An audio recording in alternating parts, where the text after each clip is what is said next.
बता देना। बंदी छोड़ सतगुरु रामपाल जी परमेश्वर जी की जय हो। परमपिता परमात्मा सारी सृष्टि के रचनहार कुल मालिक असंख्य ब्रह्मांडों के स्वामी जगत गुरु तीनों लोकों में प्रवेश करके सबका भरण पोषण करने वाले राजाधिराज आत्माधार नाथों के नाथ देवों के देव महादेव सर्वेश्वर महेश्वर मृत्युंजय अजरो अमर आदि अनादि सनातनी प्रभु जगत पिता जगदीश्वर श्री श्री 1008 की उपाधि के वास्तविक अधिकारी अकाल मूर्त सौद स्वरूपी राम वासुदेव सर्वगतम ब्रह्म परम पूज्य प्रथम पूज्य परम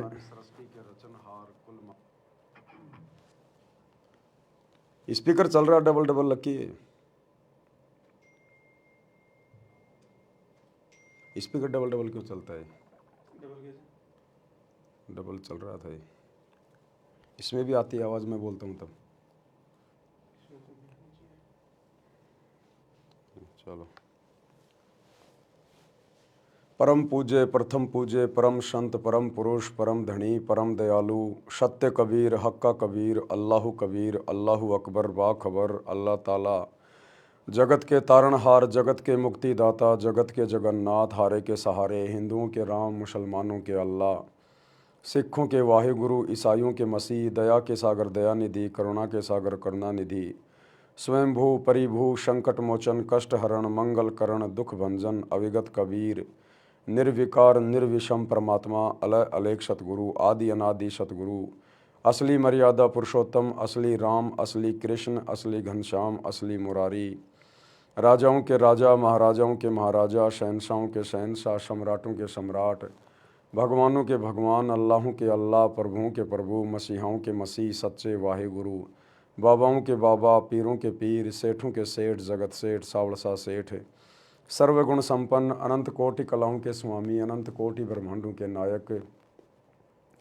योगियों में महायोगी ध्यानियों में महाध्यानी सिद्धों में परम सिद्ध ज्ञानियों में तत्वज्ञानी ब्रह्मज्ञानी महाज्ञानी परम ज्ञानी सर्वश्रेष्ठ ज्ञानी विज्ञानी युवा कबीर समरथ कबीर असंवाद अमित ओजा सच्चे रहनुमा करीम अल्लाह सुभान अल्लाह दुनिया के अंतिम पैगंबर 8 सितंबर 1951 से गांव धनाना जिला सोनीपत हरियाणा भारतवर्ष की पावन भूमि पे प्रकट रियल कल की भगवान श्री नारायण साकार हरि श्री बाबा साहेब नूर अनंत परमात्मा संत श्रोमणी सतगुरु रामपाल जी परमेश्वर जी के चरण कमल में साध संगति से जुड़े हुए देश विदेश से आप और हम सभी सत्सेवक भाई बहनों का अनंत कोटि दंडवत प्रणाम।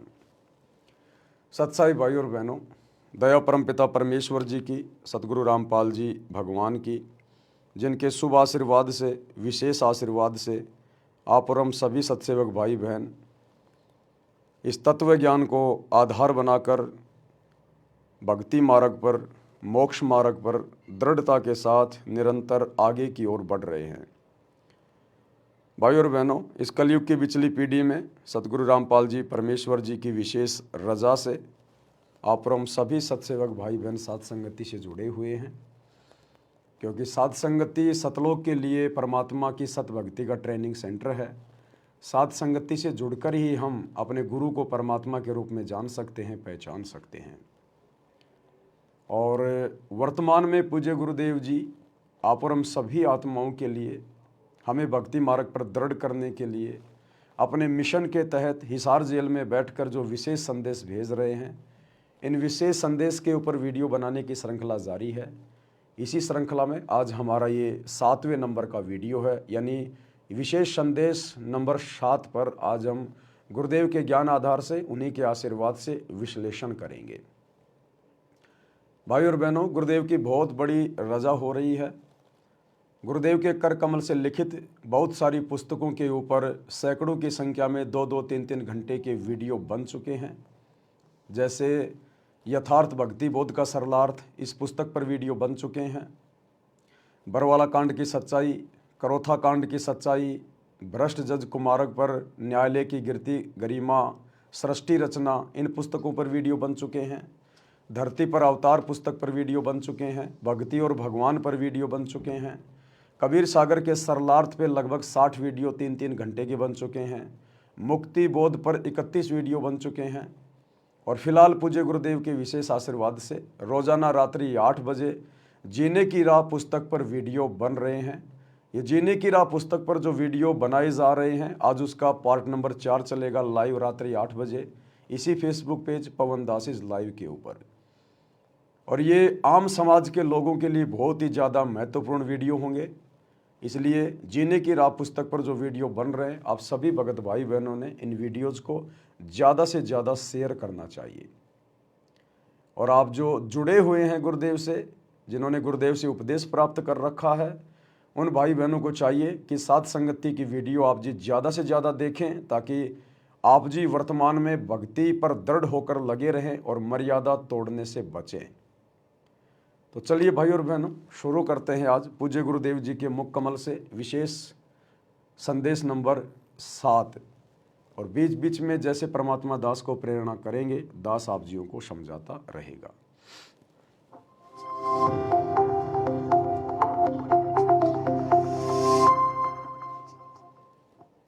सत साहिब। बंदी छोड़ सतगुरु रामपाल जी भगवान की जय हो। हमें हमारे पूज्य गुरुदेव जब भी सत साहिब बोले तो हमने सत साहिब का जवाब सत साहिब में नहीं देना है, केवल उनके नाम का प्यारा सा जयकारा लगा देना है, जय बंदी छोड़ की जय हो परमात्मा की, या फिर बंदी छोड़ सतगुरु रामपाल जी भगवान की जय हो। हाँ, यदि हमारे भगत भाई बहन हमारे को सत साहिब बोले तो हम प्यार से सत साहिब का जवाब सत साहिब में दे सकते हैं, लेकिन गुरु को सत साहिब का जवाब सत साहिब में नहीं दिया जाता है। जिस प्रकार यदि आपके पिता आपसे हाथ मिलाना चाहें तो आप जी हाथ नहीं मिलाओगे अपने पिता से, आप उनके चरण छुओगे जैसे पहले हम छुआ करते थे, या हाथ जोड़ के झुक के आप उनको प्रणाम करोगे कि प्रणाम पिताजी। इसी प्रकार सतगुरु रामपाल जी हमारे आत्मा के पति हैं, हमारे पिता हैं, परमेश्वर हैं। और सत साहिब का जवाब सत साहिब में अपने बाप को नहीं दिया जाता है, अपने बाप के पैर छुए जाते हैं, दंडवत किया जाता है। तो जब भी हमारे गुरुदेव कभी सत साहिब हमें बोलें तो हमने तुरंत दंडवत प्रणाम करना है, यदि भी हमारे सामने है तो।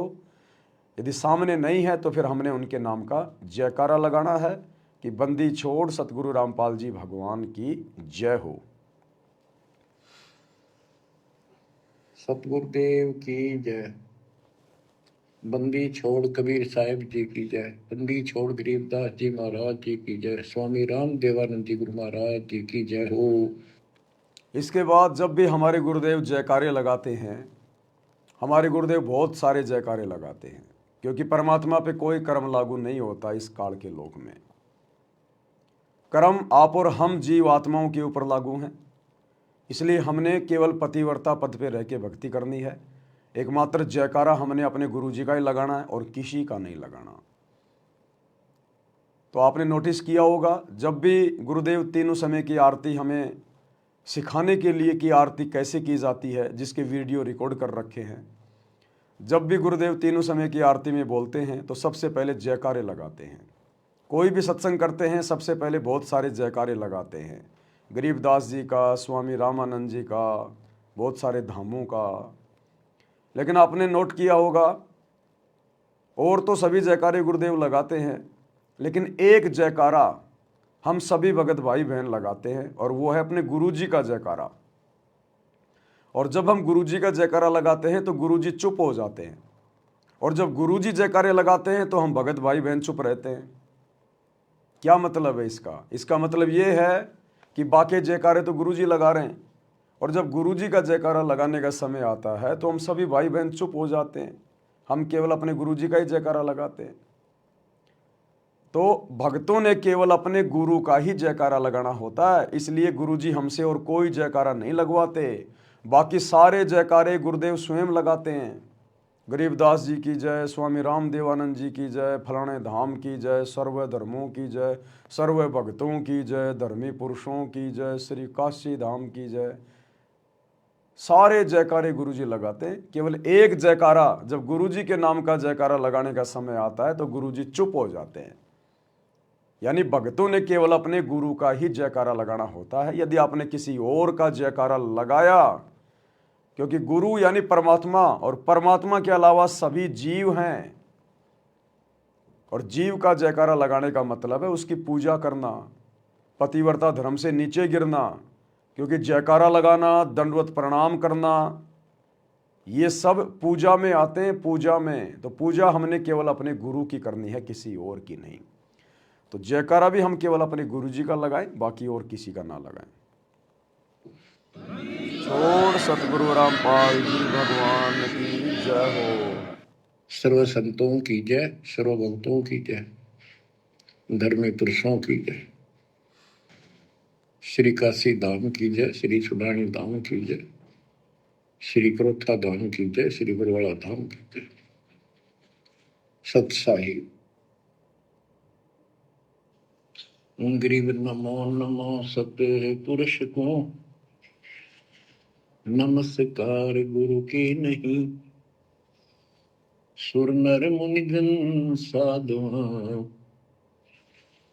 संतों सर्वस दीन। सतगुरु साहिब संत सब, दंडवतम प्रणाम, आगे पीछे मध्य हुए, किनको पूर्व। कबीर सतगुरु के उपदेश का सुनिया एक विचार, जय सतगुरु मिलते नहीं, जाते नरक द्वार। जितना हो सके हम अपने गुरुदेव भगवान की महिमा करें, जितना हो सके अपने गुरुदेव भगवान की मर्यादाओं में रहें। हमारी सोच, हमारे विचार हमारे गुरुदेव भगवान के इर्द गिर्द रहनी चाहिए, इर्द गिर्द। क्योंकि अब हमें पता चल गया है ये तत्व ज्ञान लेकर कि ये जो मनुष्य देह, स्त्री या पुरुष की हमें गुरुदेव ने दी है, ये केवल उनकी महिमा के लिए है, उनकी भक्ति के लिए है, उनको प्राप्त करने के लिए है। बाकी जितने भी कर्म हैं ये तो 84 लाख योनियों में सभी पशु पक्षी कर रहे हैं। ठीक है, जो आवश्यक जिम्मेदारियां दी है भगवान ने, एक पिता की भूमिका, एक बेटे की भूमिका, ये भूमिकाएं भी हमने निभानी है, ये जिम्मेदारियां भी हमने निभानी है। लेकिन सबसे प्रमुख जिम्मेदारी, सबसे बड़ी जिम्मेदारी अपने गुरुदेव भगवान की भक्ति मर्यादाओं में रह के करना, अपने गुरु को प्रसन्न करना। यानी भक्ति हमारी प्रथम प्राथमिकता होनी चाहिए इस मनुष्य शरीर को प्राप्त करके। यदि हम भक्ति अपने गुरु को प्राथमिकता पर लेकर करेंगे, प्रथम रख के करेंगे और मर्यादा में रह के करेंगे, तो बाकी जिम्मेदारियां भी परमात्मा आसान कर देगा, बहुत आसान कर देगा। जो बिना सतगुरु के बहुत मुश्किल हैं। इंसान सारा दिन बैल और गधे की तरह कमाता रहता है, लेकिन उसकी जिम्मेदारियां पूरी नहीं हो पाती। लेकिन यदि हम सतगुरु को शीश पे रख के चलेंगे, मर्यादाओं में चलेंगे, उनको प्रसन्न रखेंगे, तो सतगुरु हमारे लिए बाकी जिम्मेदारियां निभाना भी बहुत आसान कर देंगे, बहुत आसान। हमें पता ही नहीं चलेगा। पहले जहां हम 12-12 घंटे काम किया करते थे, अब केवल 5-6 घंटे में आसानी से हमारे घर का खर्चा चलेगा। क्योंकि एक तो सतगुरु ने वैसे ही हमारी बुराइयां छुड़वा कर, नशा छुड़वा कर, ये फालतू के रीति रिवाज, परंपरा, त्यौहार, ब्याह शादी छुड़वा कर हमारा 80% खर्चा और सिरदर्द तो वैसे दूर कर दिया। तो हमें ज़्यादा कमाने की ज़रूरत ही नहीं पड़ेगी, क्योंकि हम केवल इन्हीं चीज़ों के लिए तो कमाया करते थे। कभी महीने में 2 बार किसी की शादी आ गई, वहाँ कपड़े लेके जाने हैं, किसी का जन्मदिन आ गया, किसी का भात आ गया, किसी का छूचक आ गया, पता नहीं क्या क्या दुनिया भर के प्रोग्राम, कभी होली, कभी दिवाली, कभी मकर संक्रांति, कभी क्या आ गया।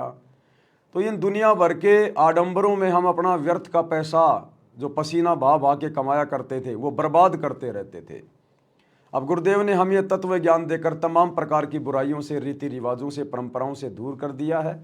तो हमारी 80% टेंशन, सिरदर्द, खर्चा तो वैसे गुरु ने कम कर दिया। तो भला हम ज़्यादा कमाने की ज़रूरत क्या पड़ेगी। अब जो समय हमारा गुरुदेव ने बचाया है, उस समय को हम परमात्मा की भक्ति में लगाएं। तीनों समय की आरती को हम विधि विधान से करें, समय निकाल के करें, पुस्तक को हाथ में लेके करें। हमने उस पुस्तक का पाठ करना होता है, वो पाठ करने के लिए दिए भगवान ने। इन मोबाइलों में तो आरती केवल गुरुदेव ने इसलिए डाली है ताकि हमें पता चले कि आरती हमने कैसे करनी है, कहाँ पर क्या बोलना है, इसलिए। और गुरुदेव ने खुद आरती की पुस्तक हाथ में लेकर और आरती करके हमें ये दिखाया कि जैसे मैं अपने मुंह बोले गुरु के सामने आरती कर रहा हूँ, इसी प्रकार तुमने भी इस पुस्तक को हाथ में लेकर मेरी तरह और इसी प्रकार से अपने मुख से आरती करनी है, तब इसका पाठ समझा जाएगा। और भक्ति बोध जो पुस्तक है तीनों समय की आरती वाली, उसमें सबसे ऊपर लिखा है मूल्य, और मूल्य की जगह लिखा है नित्य नियम पाठ। अगर हम इस पुस्तक को हाथ में लेके रोजाना तीनों समय की आरती का पाठ करते हैं तो समझो हम अपने गुरुदेव भगवान को इस पुस्तक की कीमत अदा कर रहे हैं, अन्यथा हम उनके साथ में धोखा कर रहे हैं। यदि हम चलते फिरते, खाते पीते, उठते बैठते, मोबाइल में जेब में डाल के आरतियां कर रहे हैं, तो ये मोबाइल से आरती करना केवल विशेष परिस्थितियों के लिए है या फिर उन भगत भाई बहनों के लिए है जो अनपढ़ हैं, जो नेत्रहीन हैं, ज़्यादा बुजुर्ग हैं, ये उनके लिए है। बाकी आत्माओं के लिए परमात्मा ने हमें विधि बता दी और हमें पुस्तक दे दी है। तो जब तक हम विधि विधान से आरतियां नहीं करेंगे, और सुमरण की भी परमात्मा ने विधि बताई, ये खाते पीते, उठते बैठते, नहाते धोते, ये केवल शुरुआत के लिए हैं। जब हम भक्ति से जुड़ते हैं तो शुरुआत में हमने चलो कोई बात नहीं, इतना ज्ञान नहीं होता, हम गुरुजी की मर्यादाओं को इतना विशेष नहीं समझ पाते ज्ञान के कारण, तो जैसे भी चलते फिरते, खाते नहाते धोते, आते जाते मंत्र हम करते रहते हैं, वो भी करने हैं। लेकिन उसके बाद गुरुदेव ने सत्संग में बताया कि आपने विशेष तौर पर सुरती, नृत्य, मन और पवन के साथ ध्यान लगाकर आपने मंत्र करने पड़ेंगे। कुछ समय निकालिए, इस परमात्मा की भक्ति को प्रथम महत्व दीजिए। एकांत में बैठ के 10 मिनट 5 मिनट शांति से ध्यान लगाकर क्या मंत्र ले रहा हूँ, क्या छोड़ रहा हूँ, हम इस प्रकार से ध्यान से मंत्र करेंगे, सुरती नृत्य से, तब ये मंत्र अपना विशेष काम करेंगे। जब तक जो सिरिंज है, सिरिंज इंजेक्शन, जब तक इंजेक्शन के माध्यम से दवा अंदर नहीं जाएगी तो रोगी स्वस्थ कैसे होगा? जब दवा अंदर जाएगी तभी तो रोग कटेगा। तो जब तक हम सुरती नृत्य से, ध्यान से मंत्र जाप नहीं करेंगे, भक्ति को प्रथम महत्व नहीं देंगे, थोड़ा अपने आप को शांति में नहीं लेके आएंगे, तब तक भक्ति हमारे अंदर कैसे प्रवेश करेगी? और भक्ति प्रवेश नहीं करेगी तो हमारे अंदर परिवर्तन कैसे होगा, हम भगत कैसे बनेंगे? तो इन बातों का भी हमने ध्यान रखना है। तो इन समस्त बातों को ध्यान में रखने के लिए गुरुदेव कह रहे हैं कि सतगुरु के उपदेश का और लाया एक विचार, और जय सतगुरु मिलते नहीं हम जाते नरक द्वार। अगर हमें ऐसा सतगुरु ना मिलता, ऐसा अनमोल ज्ञान प्रदान ना करता, ऐसी अनमोल भक्ति ना देता, तो आज हमारी क्या हालत होती? बाकी दुनिया वाले देख लो, आए दिन अखबार में क्या आता है, छोटे से जमीन के टुकड़े पे झगड़ा हो गया, लड़ाई हो गई, सर फूट गया, परिवार के 2 व्यक्ति मर गए, गाड़ियां एक्सीडेंट हो रही है, लोग गाड़ियों में मर रहे हैं, कट रहे हैं, किसी की आंख फूट गई, किसी का हाथ कट गया, सारा दिन भाग दौड़, एक पैर भी इंसान का टिकता नहीं है, दुनिया भर की टेंशन सारा दिन दिमाग में लाद के चलता है, रात को नींद भी ढंग से नहीं ले पाता, सुबह उठते फिर वही प्रक्रिया। तो सतगुरु से उपदेश लेने के बाद हमें किस कदर आत्मिक शांति प्राप्त हुई है, हमें कितना आनंद महसूस हो रहा है, हमें वास्तव में जीने का आनंद सतगुरु की शरण में आने के बाद हुआ है।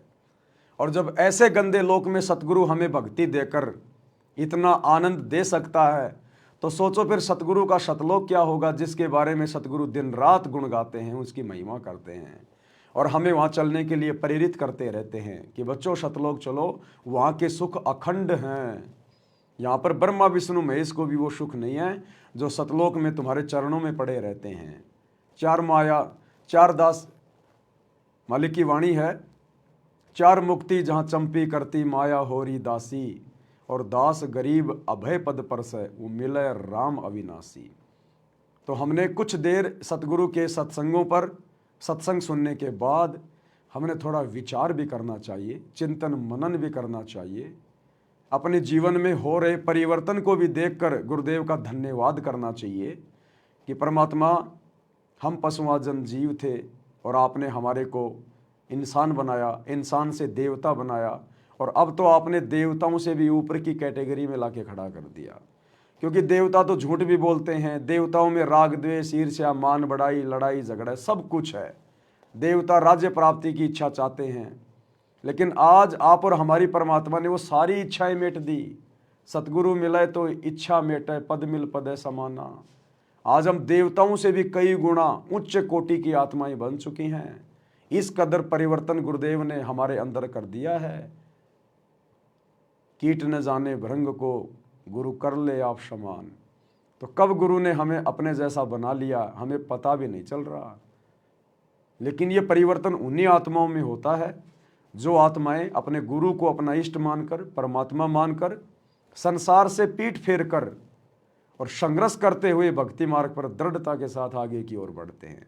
वही आत्माएं अपने अंदर परिवर्तन महसूस कर पाती हैं। अन्यथा ज़्यादातर संगत आपको देखने को मिलेगी, जब आश्रमों में आएगी, सत्संगों में आएगी, तो एक नंबर के भगत बने दिखाई देंगे, और जैसे ही आश्रम से बाहर निकलेंगे कोई कह भी नहीं सकता कि ये जगत वाले हैं या फिर ये भगत हैं। तो परमात्मा कहते हैं जो पतिव्रता स्त्री होती है वो घर में और बाहर एक समान रहनी चाहिए, क्योंकि उसका पति, उसका गुरु अंतर्यामी है, वो पल पल उसकी हर एक हरकत पे नज़र रखता है। और यदि पति नाराज हो गया तो फिर औरत का फिर कहाँ सम्मान रह जाएगा, उसका तो जीना मुश्किल हो जाएगा। तो हम आत्मा हैं, हमारे गुरु हमारे पति परमेश्वर हैं, और ये अंतर्यामी हैं, समर्थ हैं, दिव्य दृष्टा हैं।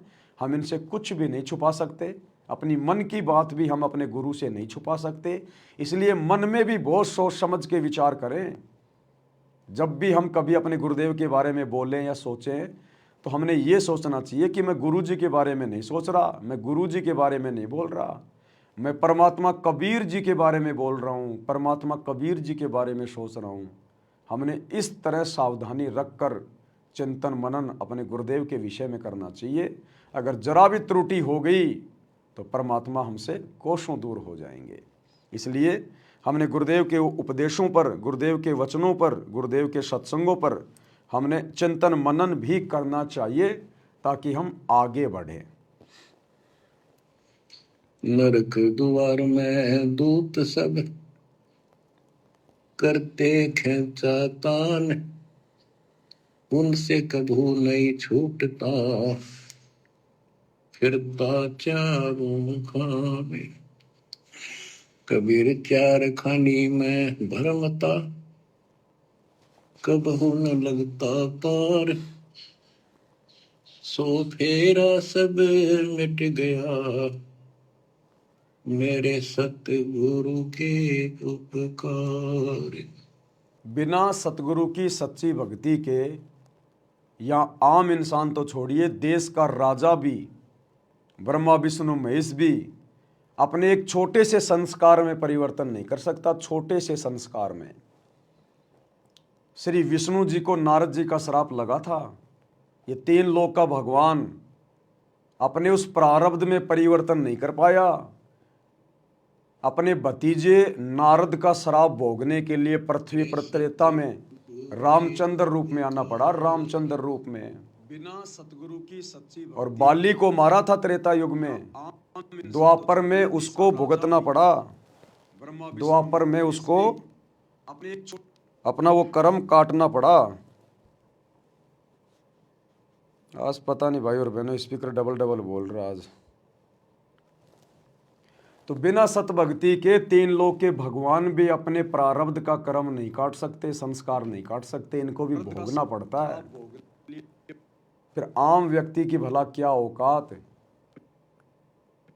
इसलिए हमने अपने गुरुदेव के सत्संगों पर हमने विचार करना चाहिए कि मेरे गुरुदेव भगवान ने किस कदर मेरे कर्म काट दिए हैं। काटना पड़ा। सत्साई भगत जी, दूसरा स्पीकर दो, पता नहीं इसमें डबल डबल आवाज आ रही है। क्या दिक्कत है? अपना आप बोल रहे हैं वो वाला स्पीकर। किसी का ब्लूटूथ चालू है तो बंद करना ना इस स्पीकर को, किसमें कनेक्ट किया था। रुक जाओ, अब आपका ब्लूटूथ बंद कर लो।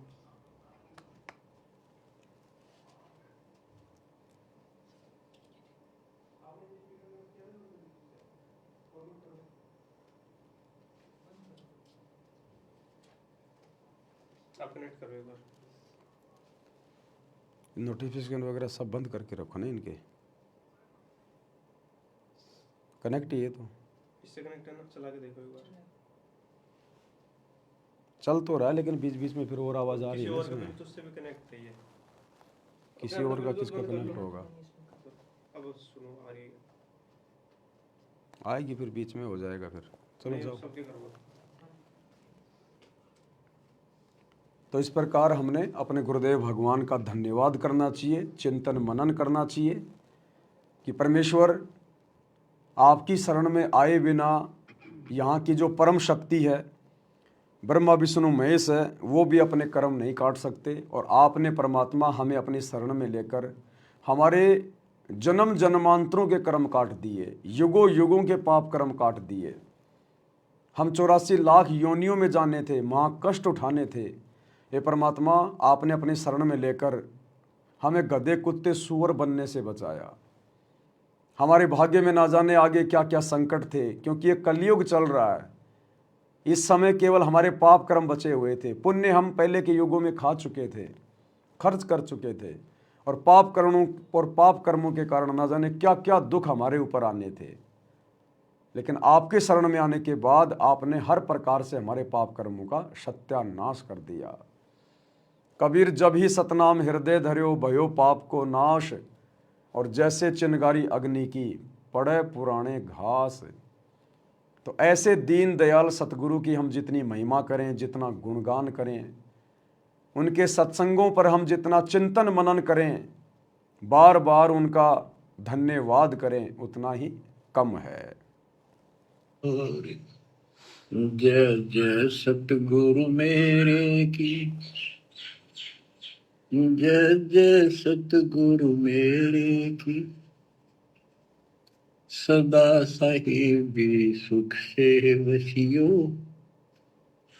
अमरपुरी के डेरे की। जय जय सतगुरु मेरे की, जय जय सतगुरु मेरे की, सदा साहिबी सुख से वसियो, सतलोक के डेरे। निर्विकार निर्भय तू ही, और सकल वैमान, वेदी साधो और सकल वैमान, सब पर तेरी साहिबी, सब पर तेरी साहिबी, तुझ पर साहिब नाम, निर्विकार निर्भय। निर्विकार निर्भय तू ही, और सकल भयमान, सब पर तेरी साहिबी, तुझ पर साहिब नाय। आज हमें ऐसी समर्थ शक्ति सतगुरु के रूप में प्राप्त हुई है। असंख्य ब्रह्मांडों के स्वामी, जाके अर्ध रोम पर शकल पशौरा। ये पूरी सृष्टि 21 ब्रह्मांड काल के, 7 संख ब्रह्मांड अक्षर पुरुष के, सतलोक जिसका और छोर नहीं, ऊपर के तीनों लोक जिनके विषय में कहा नहीं जा सकता, ये सकल सृष्टि जिस कबीर भगवान के आधे बाल के ऊपर ठहरी हुई है। ऐसा समर्थ परमात्मा जो आज हमें सतगुरु के रूप में प्राप्त हो गया, जहाँ के अरद रूम पर शकल पसारा, ऐसे पूर्ण ब्रह्म हमारा। तो आप और हम कितने सौभाग्यशाली हैं। ये निर्विकार परमात्मा है, निर्भय है, निडर है। इनके अलावा सृष्टि में सब जीव हैं, जो भी देव महादेव हैं, और वे सभी भयभीत रहते हैं। देवता राक्षसों से भयभीत रहते हैं। देवताओं का राजा इंद्र 24 घंटे भयभीत रहता है, कहीं राक्षस हमला करके राज्य ना छीन लें, कहीं पृथ्वी पर कोई मेरा इंद्र का पद प्राप्त करने योग्य कोई तप ना कर रहा हो, कोई भक्ति ना कर रहा हो। ब्रह्मा विष्णु महेश दुखी, हमेशा भयभीत। अक्षर पुरुष भी दुखी, वो भी भयभीत। 21 ब्रह्मांड का स्वामी काल भी भयभीत कि कहीं परमात्मा आकर जीवों को सतलोक ना ले जाए, मैं क्या खाऊंगा, मैं भूखा मर जाऊंगा। और आम प्राणियों के तो फिर औकात ही क्या है। धरती का राजा भयभीत, जैसे ही 4 साल पूरी होती हैं, 5वां वर्ष शुरू होता है, चुनाव आते हैं, 24 घंटे उसकी घिग्गी बंदी रहती है। 24 घंटे टेंशन, रात को गोली खा खा के सोता है कि अब की बार पीएम रहूंगा नहीं रहूंगा, अब की बार सीएम रहूंगा नहीं रहूंगा। एक सरपंच को चिंता शुरू हो जाती है, अगली बार क्या होगा, हारूंगा या जीतूंगा। आम आदमी तो 24 घंटे वैसे ही बेचारा भयभीत रहता है। किसी के ऊपर कर्जा चढ़ा हुआ है तो मांगने वालों का डर, परिवार के पालन पोषण में सारा दिन बेचारा भटकता रहता है।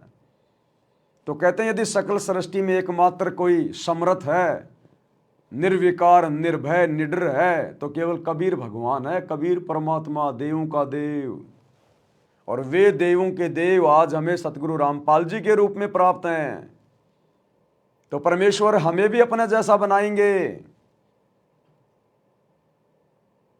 बलिहारी गुरु आपना, घड़ी घड़ी सौ बार, मानु से देवता की आकरत न लाई बार। गुरु को कीजिए दंडवत कोटि कोटि प्रणाम, और कीट न जाने भृंग को, यूं सतगुरु कर ले आप समान। तो सतलोक ले जाने के लिए सतगुरुदेव भगवान हमें अपने जैसे गुणों से युक्त करेंगे। हम जीव हैं, हम पीव नहीं बन सकते, लेकिन पीव के कुछ गुण हमने अपने अंदर लाने पड़ेंगे। उनकी भक्ति से, उनके आशीर्वाद से, मर्यादाओं में रहकर सतभक्ति करने से, तब हम सतलोक के अधिकारी बनेंगे। और उसी के लिए गुरुदेव ने पूरी प्रोसीजर शुरू कर रखी है। उसी के लिए ये इतना संघर्ष, सत्संग, मर्यादा, एक भगत की भूमिका करके गुरुदेव हमें समझा रहे हैं कि एक भगत कैसा होना चाहिए, भक्ति मार्ग पर किस कदर उसने दृढ़ता के साथ मर्यादाओं में रहकर आगे बढ़ना चाहिए। ये सत्संग कर करके काललोक के कष्ट, दुख परमात्मा ने हमें क्यों समझाए, क्यों बताए, ताकि यहाँ से हमारी आस्था हटे और सतलोक के सुखों में हमारी आस्था लगे। तभी तो हम ऊपर बढ़ेंगे, तभी तो हम सतलोक जा पाएंगे।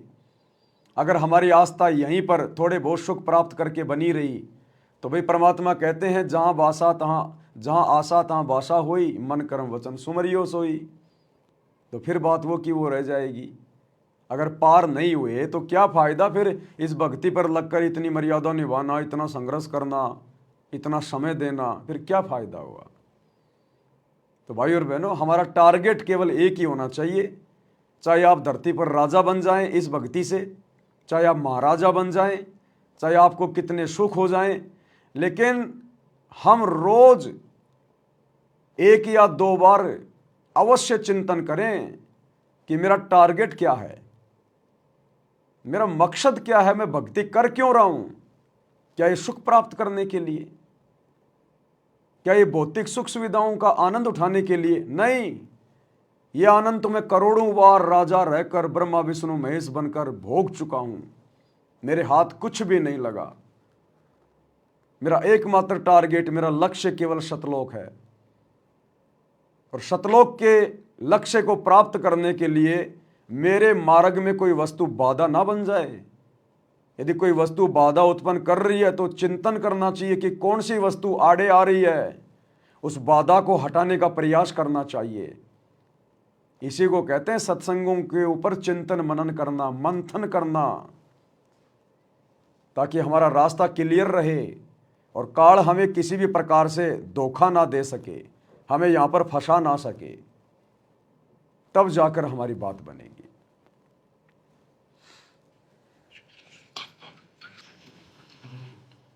परमपिता परमात्मा कबीर जी की असीम कृपा से बच्चों, आपका जन्म ऐसे शुभ समय में हुआ है अब के आपका असल जन्म का भी कष्ट कट जाएगा। ये लोक अच्छा नहीं है, यहाँ कोई भी चीज सुख वाली नहीं है। आज हमने ये काल के द्वारा हमें मूर्ख बना कर रखा हुआ है, भूल भुलैया कर रखी है। संपत्ति, संतान रूपी खिलौने देकर हमें रोक रखा है, एक वश लालच ला रखा है। 1 मिनट में कहता तो मर जाएगा, क्या खिलौने टूट जाएंगे, फिर टक्कर मार करवाएंगे। ये गंदा लोग है। हम अपनी गलती से यहाँ फंसे आकर के आपने सृष्टि रचना के अंदर पढ़ा और सुना है कि हम सतलोक में रहते थे, वहां कोई कष्ट नहीं था। जब इंसान को कोई कष्ट नहीं होता फिर इसको बकवाद भाती है ये आत्मा। जब इंसान को कोई कष्ट नहीं होता है तब उसको बकवाद भाती है, बकवाद। तो ये बहुत ही विचारणीय पॉइंट है। जब इंसान को सुख होता है, कोई दुख नहीं होता है, तो फिर उसको बकवाद भाती हैं, मन बकवाद करेगा। तो भाई और बहनों, हम जो भक्ति कर रहे हैं सतगुरु की, ये भक्ति तो सुख देगी देगी। गुरुदेव कहते हैं यदि आपने आम का पौधा बीजा है तो वो बड़ा होकर आम देगा ही देगा। तो इस भक्ति से आप और हमें सुख होंगे। परमात्मा कहते हैं 2 4 5 वर्ष, कम से कम 5 साल आप इस भक्ति को दीजिए, जल्दी ना कीजिए। धीरे धीरे रे मनवा धीरे सब कुछ होए, माली सींचे 100 घड़ा समय आए फल होए। गुरुदेव कहते हैं बच्चों, आप जल्दबाजी ना करना। तुम्हारे पास पाप कर्मों का ढेर लगा हुआ है, इस बात का तुम्हें नहीं पता, सतगुरु को पता होता है कि जुगन जुगन के पाप सब और जुगन जुगन के मैल, जानत हो जगदीश तुम हम जोर किए बदफैल। ये परमात्मा युगों युगों से हम पाप कर्म करते हुए आ रहे हैं, बदफैल यानी कुकर्म करते हुए आ रहे हैं। राजा महाराजा बनकर, शिकारी बनकर, पारदी बनकर, कसाई बनकर, 2 नंबर के काम करके, चोरी करके, डकैती करके, जारी करके, हम युगों युगों से यही पाप कर्म करते हुए आ रहे हैं। और हमारे संचित पाप कर्मों का ढेर लगा हुआ पहाड़। तो सतगुरु को इस बात का पता है। जब मरीज हॉस्पिटल में जाता है तो डॉक्टर को पता होता है कि ये कितना बीमार है और कैसे इसका इलाज करना है।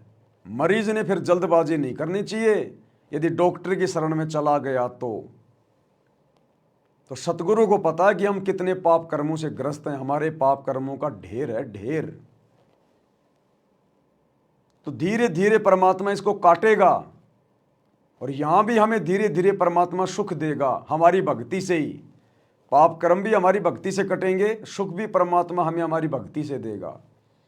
लेकिन शुरुआत में हम भक्ति पर लगें, टिक सकें, इसलिए शुरू में गुरुदेव अपनी तरफ से, अपने आशीर्वाद से, अपने कोटे से हमें थोड़ी बहुत राहत देता है, ताकि हमें विश्वास हो कि हाँ ये भक्ति सही है, मेरा ये काम बन गया।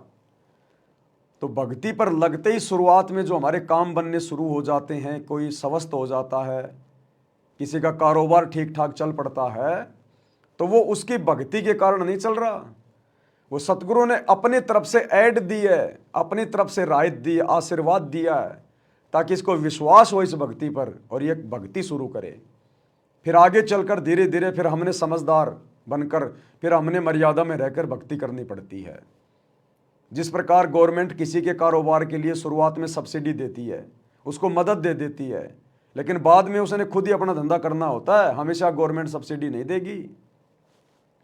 तो गुरुदेव भक्ति की शुरुआत में हमारे को सब्सिडी देते हैं, आशीर्वाद देते हैं विशेष, ताकि हम भक्ति पर टिकें। तो जैसे जैसे हमारे को 4-5 साल इस भक्ति पर होंगी, फिर हमारे घर में, हमारे काम धंधे में, हमारे शरीर में बरकत होनी शुरू हो जाएगी और हमें सुख होंगे। और फिर परमात्मा का नियम है कि जैसे जीव सुखी होगा, काल अपना दाव खेलेगा। फिर ये इंसान बकवाद करना शुरू कर देता है, नए नए कारोबार खोलना शुरू कर देता है। पहले बीमार था, परेशान था, भगवान के आगे हाथ जोड़ता रहता था, कहीं बकवाद नहीं करता था। स्वस्थ होने के बाद फिर ये रिश्तेदारियों में घूमने लग जाएगा, ब्याह शादी में घूमने लग जाएगा, यार दोस्तों के साथ में घूमने लग जाएगा। तो फिर ये मन बकवाद की ओर लेके जाएगा। तो परमात्मा हमें समझा रहे हैं कि जब ये जीव सुखी होता है तो ये बकवाद की ओर चलता है, ये नियम है। तो हमने इस बात का भी ध्यान रखना है भक्ति करते करते, भले हम कितने सुख प्राप्त करें, भले हम कितने सुखी हो जाएं, लेकिन गुरुदेव के इन वचनों को नहीं भूलना चाहिए। और हमने अपनी औकात में रह के, अपनी हद में रह के, अपने पुराने दिनों को याद करके कि सतगुरु के मिलने से पहले मेरा क्या जीवन था, जानवर की तरह था मैं, कोई मांगने पे भी उधार पैसे नहीं देता था। फिर तू आज किन के जाके बीच में बैठ रहा है? जो लोग उस समय तेरी शक्ल नहीं देखना पसंद करते थे, 1 रुपया तुझे कोई उधार नहीं देता था, आज स्वस्थ होने के बाद, सुखी होने के बाद तू उन्हीं दुनिया वालों में जाके बैठ रहा है, भगवान के महत्व को धीरे धीरे भुला रहा है। फिर ये काल का दाव लगना शुरू हो जाता है। इसीलिए तो परमात्मा कहते हैं दुनिया से ती दोस्ती पड़े भजन में भंग, भाई एका एकी राम से या साधु के संग। भले हमारा कोई कितना ही प्यारा मित्र को ना हो, भले हमारा कोई कितना ही प्यारा रिश्तेदार क्यों ना हो, परमात्मा कहते हैं यदि आपको काम है तो जाइए, फालतू में बैठकर बकवाद ना कीजिए। गांव में कोई ताश खेल रहा है, 4 आदमी बैठ के आपस में निंदा चुगली कर रहे हैं, भगत ने उनके बीच में जाके नहीं बैठना चाहिए। वहां परमात्मा दुखी होता है, नाराज होता है। इसलिए हमने इन बातों का ध्यान रखना है और गुरुदेव के प्रत्येक वचन को आधार बनाकर भक्ति करनी है। ये सारी बातें परमात्मा हमें सत्संगों में समझा चुके हैं, जिनको हमने सीरियस लेके नहीं सुना। अब परमात्मा साथ संगति के माध्यम से एक बार रिवीजन करवा रहे हैं कि हमने किस प्रकार से अपनी भक्ति को सफल करना है। कबीरा दुनिया से ती दोस्ती ओए भजन में भंगे, एका एकी राम से कैसा साधु के संगे। बिना सत्संगी के पास बैठने में भी आपको पाप लगेगा, आपका भजन भंग हो सकता है।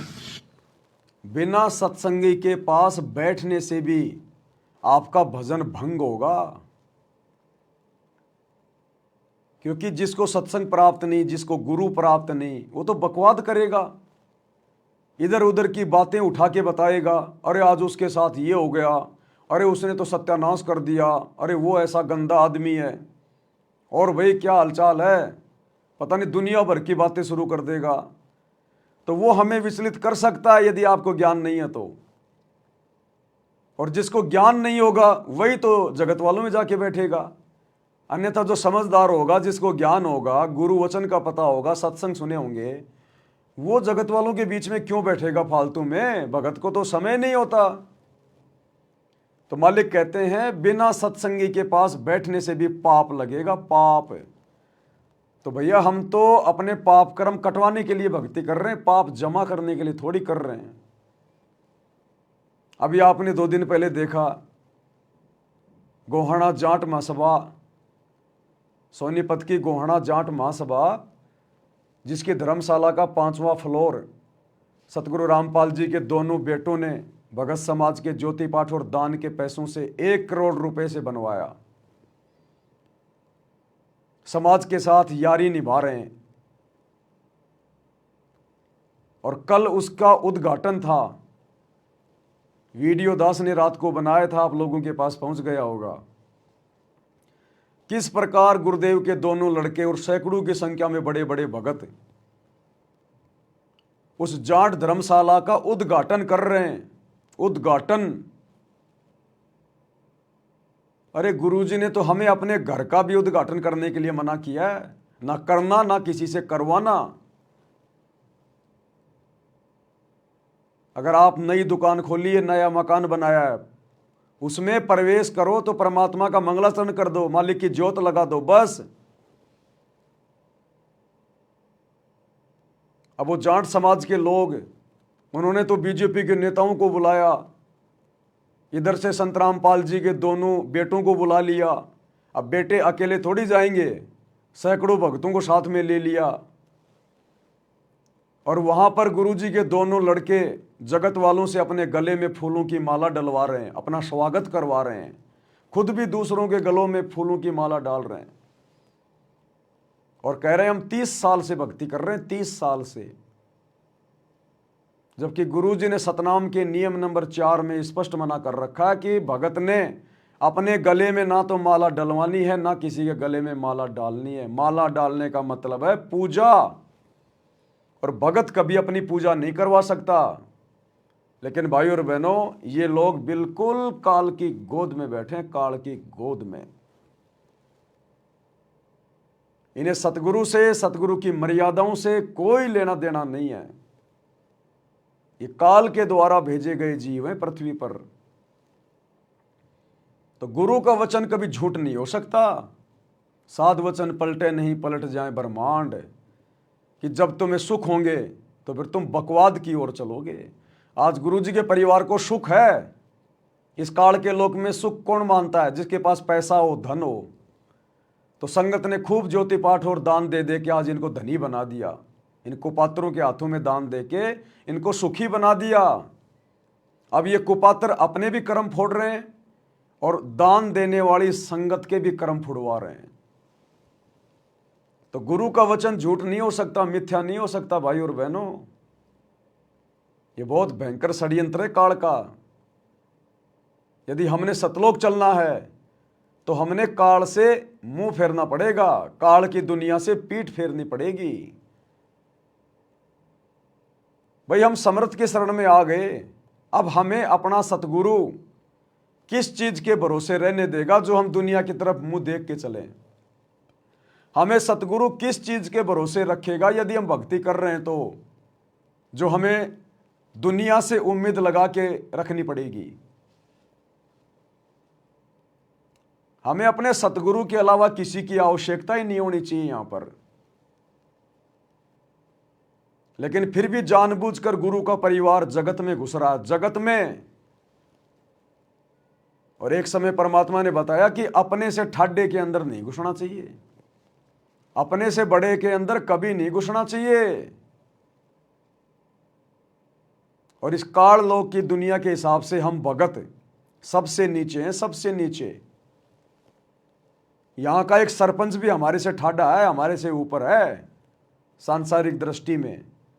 इसलिए तो गुरुजी कहते हैं दुनिया से ती दोस्ती पड़े भजन में भंग। तो गुरुदेव ने बताया एक समय एक ऊंट मर गया और उसको जानवरों ने खा खा के अंदर से थोता कर दिया। ऊपर से बरसात हो गई तो एक गीदड़ था, गीदड़, वो ऊंट को खाता खाता अंदर से उसको खोखला कर लिया और उसके अंदर जाके खाने लग गया। अब बरसात हो गई, बरसात होने से ऊंट का पेट फूल गया और वो मुंह जो था वो बंद हो गया और वो गीदड़ अंदर ही रह गया। अब गीदड़ मार रहा टक्कर, अब वो द्वार खुल नहीं रहा। टट्टी पेशाब एक हो गई उसकी। बड़ी मुश्किल से घंटे 2 घंटे बाद मशक्कत करके वो बाहर निकला और निकलते ही गुरुदेव ने बताया उसने पीछे मुड़ के भी नहीं देखा, सीधा अपने कबीले में गया। और उसके यार दोस्त बोले रे कहाँ था, सारा दिन हो गया दिखाई नहीं दिया, कहाँ चला गया था? तो गिदड़ ने कहा भैया चला कहाँ गया था, आज एक एक्सपीरियंस तो हो गया। क्या? बोला अपने से ठाडे के अंदर कभी नहीं घुसना चाहिए, अपने से बड़े के अंदर कभी नहीं घुसना चाहिए। तो भाई और बहनों, वैसे तो बहुत सारी घटनाएं, बहुत सारे उदाहरण गुरुदेव हमें दे चुके हैं, लेकिन अब हमने गुरुदेव के परिवार को देखकर, क्योंकि आने वाले समय में गुरुदेव का परिवार जिस कदर अपनी दुर्गति करवाएगा यहाँ पर, क्योंकि हम भक्ति कर रहे हैं, मजाक नहीं कर रहे।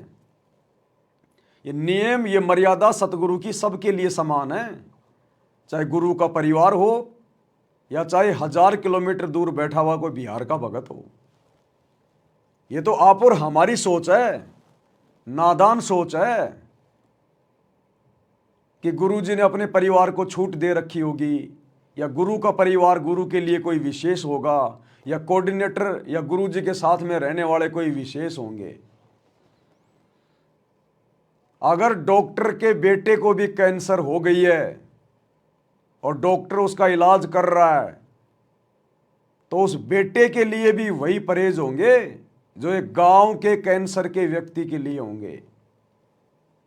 अब यदि वो डॉक्टर का बेटा ये समझ कर कि मेरा बाप तो डॉक्टर है, मेरा क्या बिगड़ेगा, और वो परहेज नहीं निभा रहा, जो मर्जी खा रहा पी रहा है, टाइम पे दवाई भी नहीं ले रहा, तो भैया वो कैंसर ना तो डॉक्टर देखेगी ना बेटा देखेगी।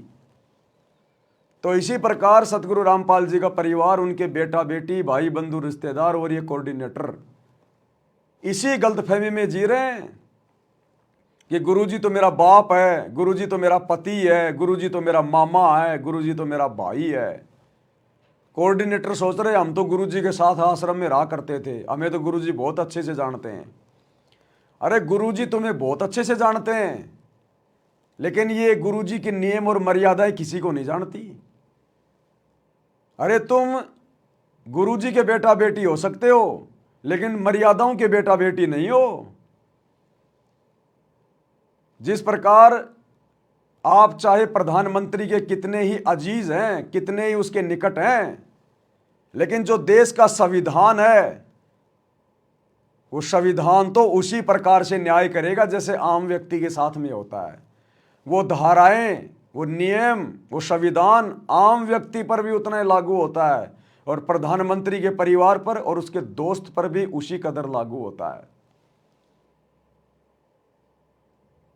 तो वर्तमान में गुरुजी का परिवार इस गलत फहमी में जी रहा है और अभी इनका कुछ विशेष जो बिगड़ नहीं रहा ना, वो बिगड़ इसलिए नहीं रहा क्योंकि एक तो इनके पास में भक्ति धन थोड़ा ज़्यादा है, अभी इनकी बैटरी चार्ज है और जिस दिन ये बैटरी डिस्चार्ज हो जाएगी, क्योंकि मर्यादा वर्तमान में है नहीं, नाम सबके खंडित हैं, दिन ब दिन उल्टे काम कर रहे हैं, तो भगवान से पंगा लेने वालों की बैटरी भी बहुत जल्दी डिस्चार्ज होती है। यदि गुरु के पास में रहने वालों की बैटरी जल्दी चार्ज होती है तो गुरु की मर्यादाएं तोड़ने से फिर उनकी बैटरी भी बहुत जल्दी डिस्चार्ज होती है। तो युग परिवर्तन बहुत निकट है। ये आसमान को छूते हुए दिखाई देने वाले गुरुजी के परिवार वाले ये कब पाताल लोक में समा जाएंगे पता भी नहीं चलेगा, देखते ही देखते तब पता चलेगा संगत को और इनको कि हमने मर्यादाओं के साथ में खिलवाड़ करके कितना बड़ा जुल्म किया था। और तब पता चलेगा कि ये गुरु समदृष्टि है, समदृष्टि। ये अपनी किसी भी आत्मा में कोई भेदभाव नहीं करता। तो भाई और बहनों, हमने इन घटनाओं से भी शिक्षा लेनी है। जिस कदर काल प्रेरणा से गुरु को और भक्ति को हल्के में लेकर, मर्यादाओं को हल्के में लेकर जिस कदर गुरु का परिवार आज काल की गोद में बैठकर तांडव मचा रहा है, भक्ति और भगवान को हल्के में ले रहा है,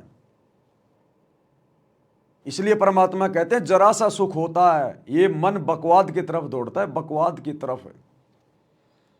तो भक्ति करते करते हमने गुरु के इन वचनों को विशेष तौर पर ध्यान रख कर आगे बढ़ना है। हे भगवान, हे गुरुदेव, कहीं ये मन मेरे साथ में कोई धोखा ना कर दे, कहीं मेरे साथ में कोई खेल ना खेल जाए। रोजाना रात्रि को सोने से पहले आपने चिंतन करना चाहिए, आज पूरे दिन मैंने क्या किया, मैंने कोई मर्यादा तोड़ने वाला काम तो नहीं कर दिया, मेरे से ऐसी कोई छोटी मोटी गलती तो नहीं हो गई। एक बार हमने रात्रि को सोते सोते या सोने से पहले या बिस्तर पर लेटे लेटे 5 मिनट हमने अपने पूरे दिन की जो क्रिया है उसके ऊपर हमने चिंतन करना चाहिए कि आज मेरे से कोई स्वतंत्र कर्म तो नहीं हो गया, मेरे से कहीं कोई मर्यादा में उक चूक तो नहीं हो गई।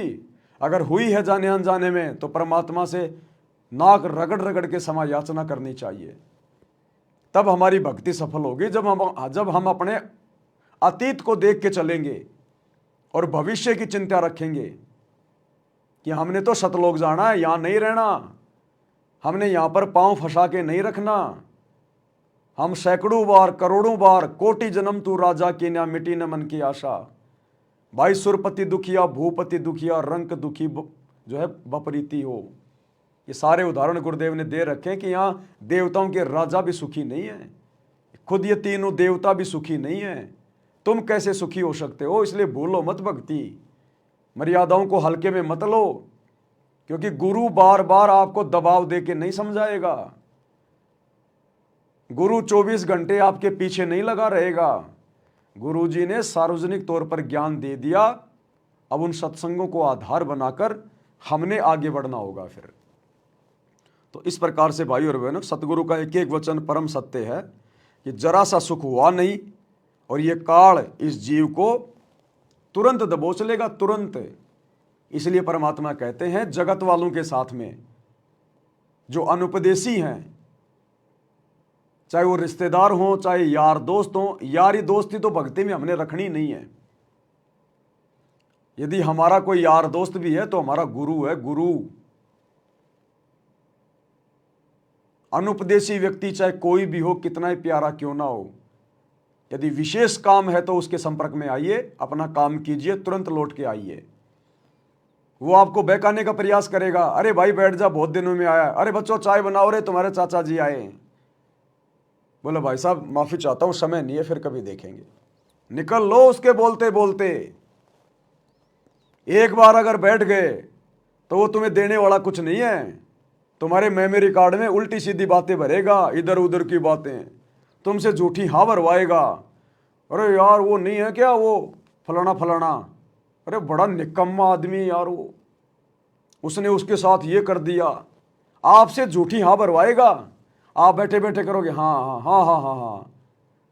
निंदा चुगली में हाँ मिला के परमात्मा के दोषी बनोगे, और उसके घर की चाय पी के, उसके घर का पानी पी के पाप के भागी बनोगे, क्योंकि वो अनुपदेशी है। उसके ऊपर तो 3 लोक का भार चढ़ा हुआ है, पाप कर्म है उसके। हम उसके घर का पानी पिएंगे तो भी हम उसके कर्म बंटवा रहे हैं, उसके घर का खाना खा लिया तो भी हम उसके पाप कर्म खा रहे हैं।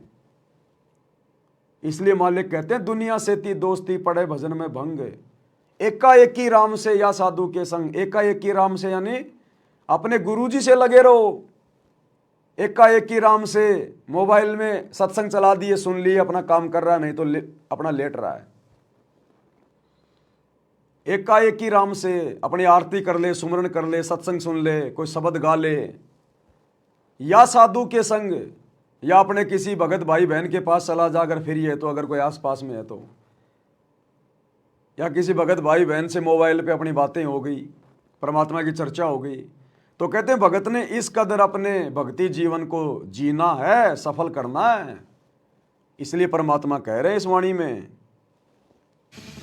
कबीरा दुनिया से ती दोस्ती ओए भजन में भंगे, एका एकी राम से कै साधु के संगे।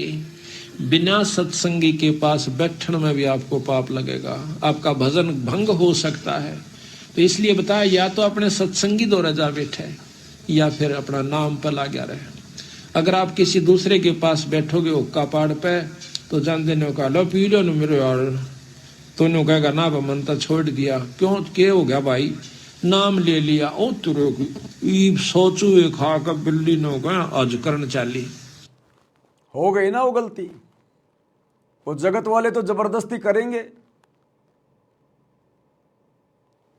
गुरुजी के दोनों लड़कों ने तो मना भी नहीं किया।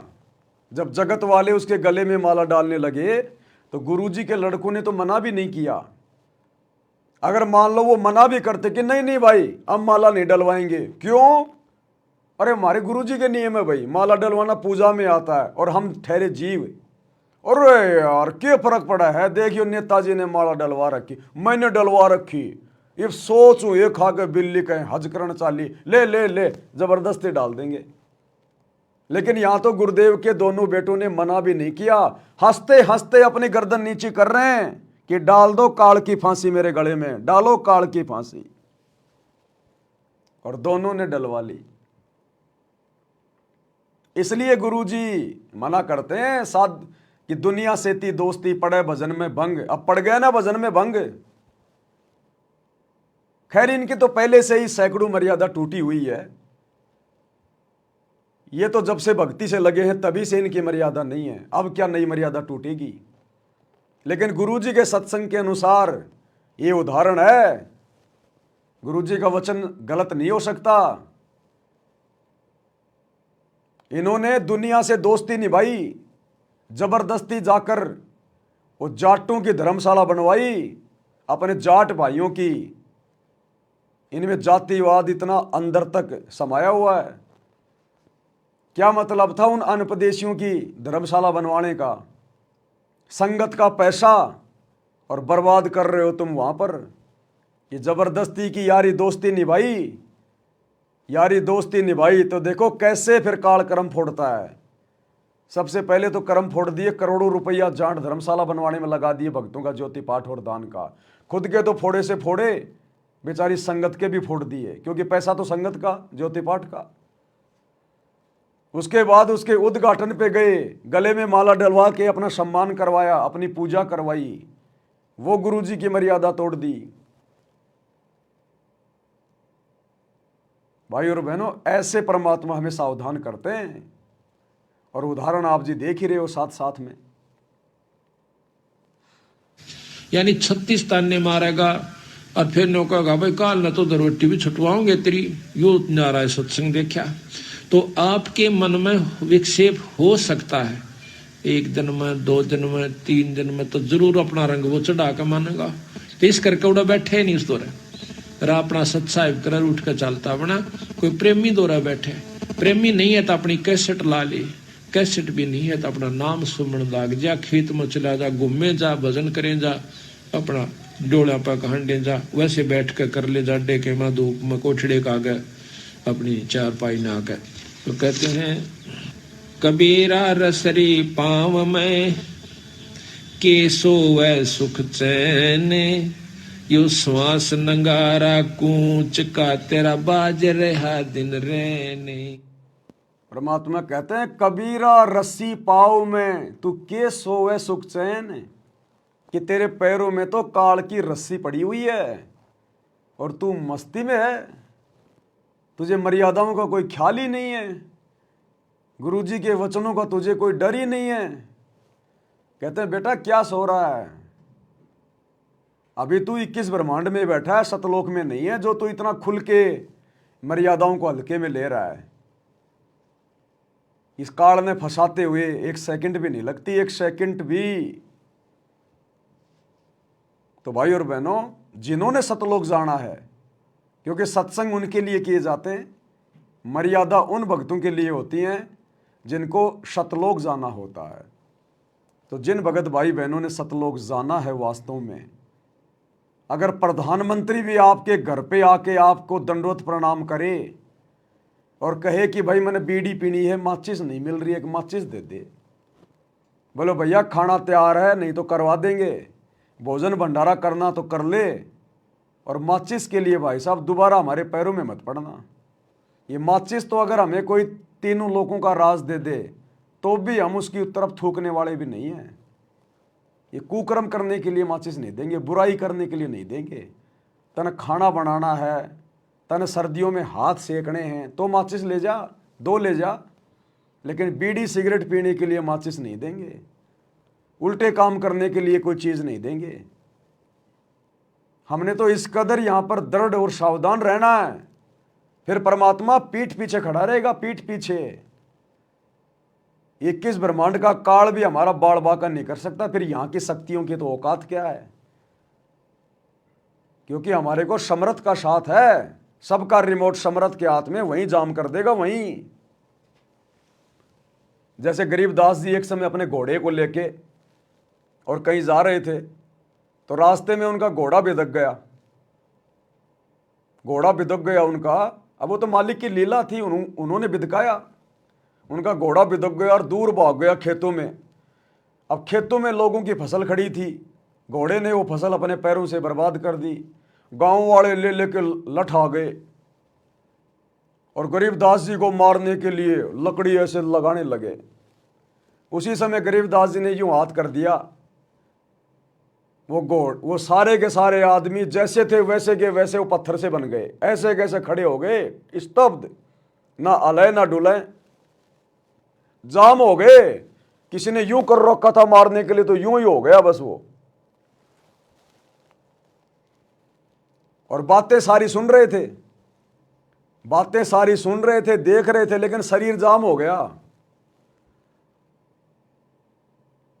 थोड़े दिन बाद में गरीबदास जी ने उनको ढीला किया, बोला भाई मुझे क्यों मार रहे थे, मैंने क्या बिगाड़ दिया तुम्हारा। बोले महाराज जी, बाद में तो पता चल गया कि ये तो कोई शक्ति है। बोले महाराज जी आपका घोड़ा हमारी फसल नष्ट कर रहा था। अरे तो जानवर फसल नष्ट कर रहा था, ये इंसान थोड़ी है, जानवर है, गलती हो भी जाती है, इसका मतलब तुम इतनी बड़ी सजा दोगे, किसी को जान से मारोगे? बोले जी गलती हो गई। बोला मुझे ये बताओ, इस खेत में इस फसल से पहले तुमने कौन सी फसल जो है वो बीज रखी थी? बोला जी हमने, बोला इसमें तमाकू बीज रखी थी, तमाकू।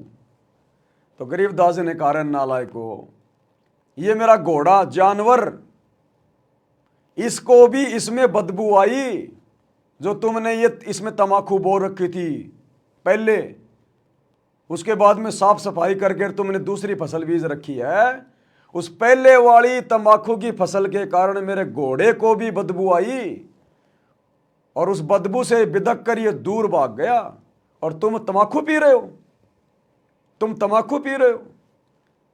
उसके बाद उन लोगों ने माफी मांगी। तो कहने का मतलब है जैसे गरीबदास जी ने उनको बिल्कुल जाम कर दिया अपने आशीर्वाद से, इसी प्रकार हम उसी गरीबदास के रूप में जो 350 साल पहले आए थे कबीर परमात्मा, वही कबीर परमात्मा आज हमारे गुरुदेव के रूप में है, सतगुरु रामपाल जी के रूप में। ये परम शक्ति है, एक क्षण में पूरी सृष्टि को जाम कर दे, जिनके एक वचन से सूर्य चांद सितारे ब्रह्मांड लोक ये सब चल रहे हैं। एक वचन से, जिन्होंने एक वचन से पूरी सृष्टि रच डाली, वो एक वचन से इसको जाम करना तो छोड़ो, इसको नष्ट कर दे, पता भी नहीं चले, चुटकी भर राख बना दे, पूरी सृष्टि की चुटकी भर राख। आज हम ऐसे समर्थ की शरण में हैं। फिर भाई मर्यादा निभाते निभाते, गुरु को परमात्मा मानकर भक्ति करते करते, फिर हमने डर किस बात का? अगर हम सच्चाई के लिए संघर्ष कर रहे हैं तो हमारा बाप हमारे साथ में है पल पल।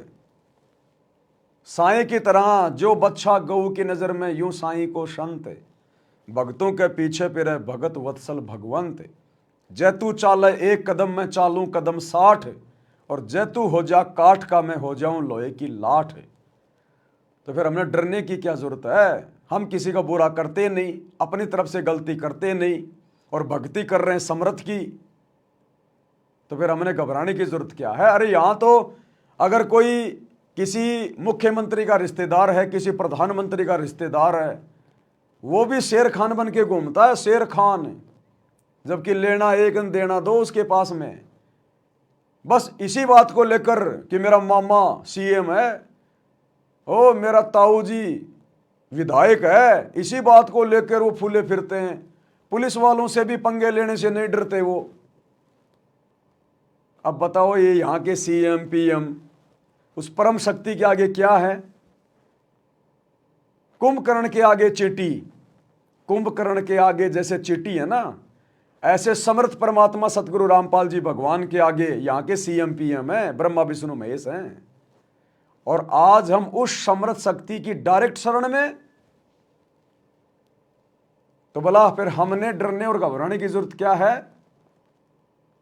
डरता और घबराता हुआ जो गलत करता है, जो गुरु की मर्यादा तोड़ता है, फिर गुरु साथ नहीं देगा भाई। चाहे तू कितना ही प्यारा है, फिर गुरु तेरा साथ नहीं देगा, फिर तो चोट खानी पड़ेगी जो गलती कर दी वो।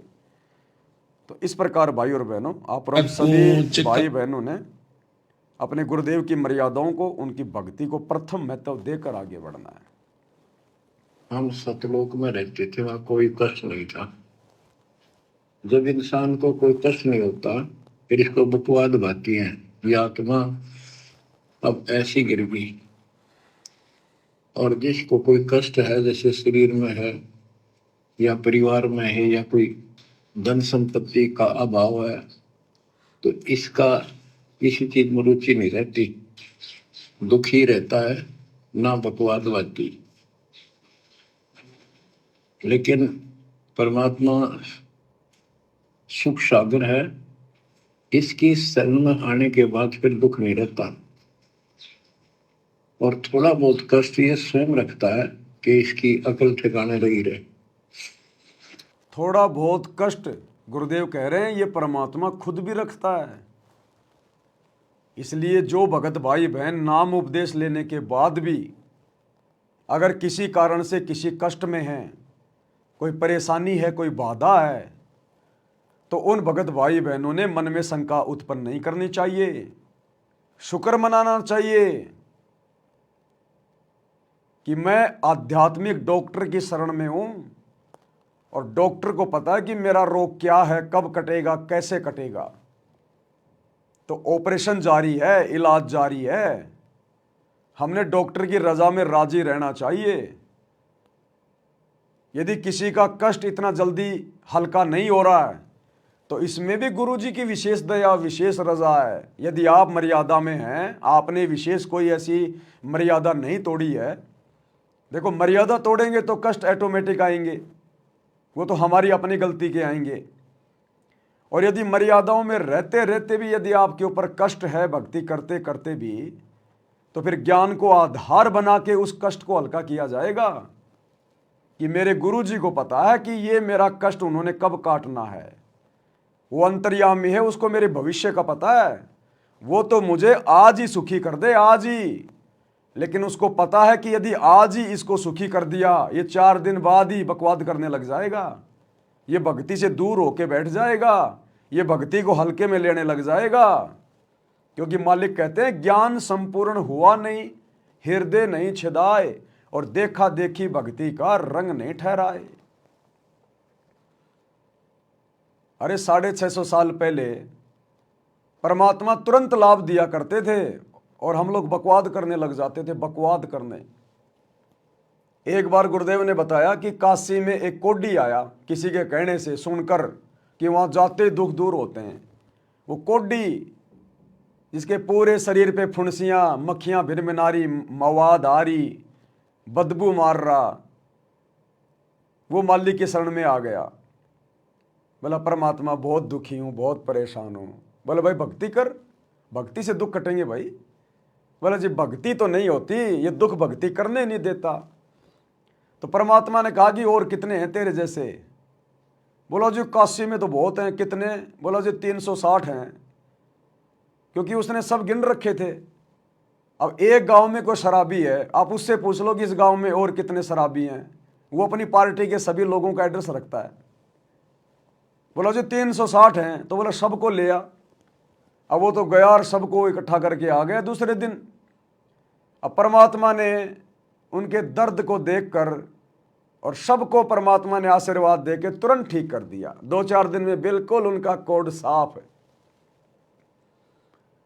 अब गुरुजी बता रहे हैं कि 2-4-5 दिन तक जब तक उनको वो दर्द था तब तक तो वो सत्संग में आते थे, सेवा पानी करते थे। और जैसे उनका वो रोग ठीक हुआ, बिल्कुल स्वस्थ, उसके बाद तो कोट पैंट पहन के आने लगे, बढ़िया बढ़िया कपड़े पहन के, और जवाई की तरह आके बैठने लगे सत्संग में। और कोई कह दे रहा भगत जी वह सेवा कर ले, क्यों तू कर ले। इसलिए सतगुरु रामपाल जी भगवान को पता है, क्योंकि 650 साल पहले यही भगवान आया था। और ये हम नीचों की हर प्रकार की हरकतों से, गलतियों से, हमारी आदतों से परिचित है। इसलिए वर्तमान में ये परमात्मा जानबूझ के हल्का फुल्का कष्ट रखता है। अब वो कष्ट इसलिए भी रखता है कि हो सकता है अभी हमें ज्ञान नहीं है। अगर सुखी कर दिया तो बिना ज्ञान के हम गफलत करना शुरू कर देंगे, और परमात्मा चाहता नहीं कि मेरे बच्चे मेरे से दूर हो जाएं।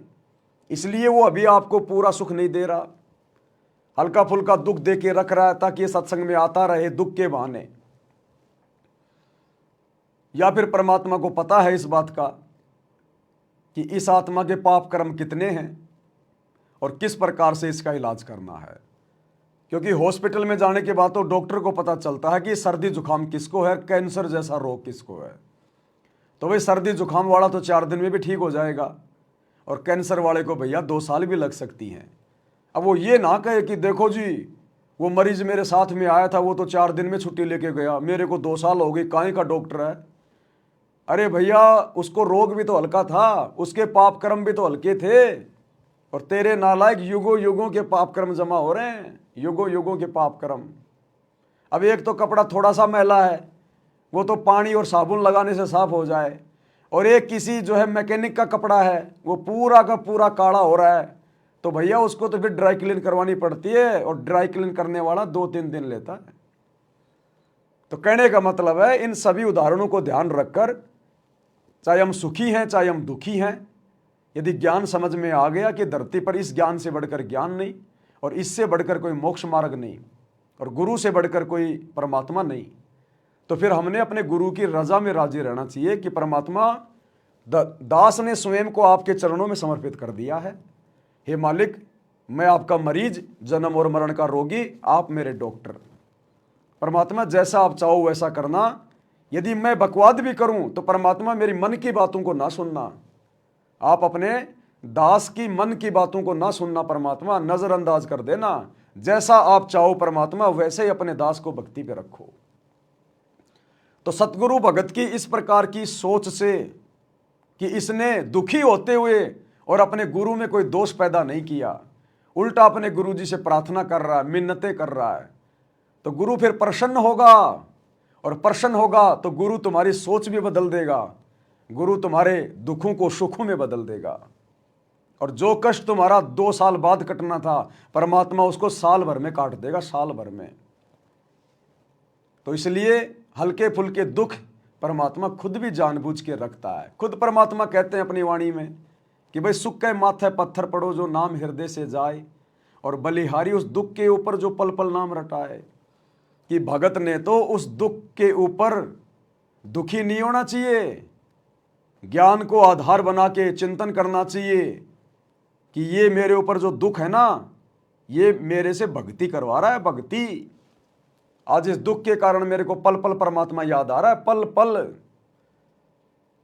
अरे एक ऐसा व्यक्ति जो कभी भक्ति करता ही नहीं, और जब वो भयंकर रूप से बुखार से पीड़ित हो जाता है या और कोई रोग हो जाता है, उसको पीड़ा होती है शरीर में, चाहे कोई भी हो, आप जी देख लेना, हे राम हे राम, हे परमात्मा, हे मालिक, हे हो दर्द हो गया, हे परमात्मा। उस पीड़ा ने उस नास्तिक आदमी को भी परमात्मा याद दिला दिया।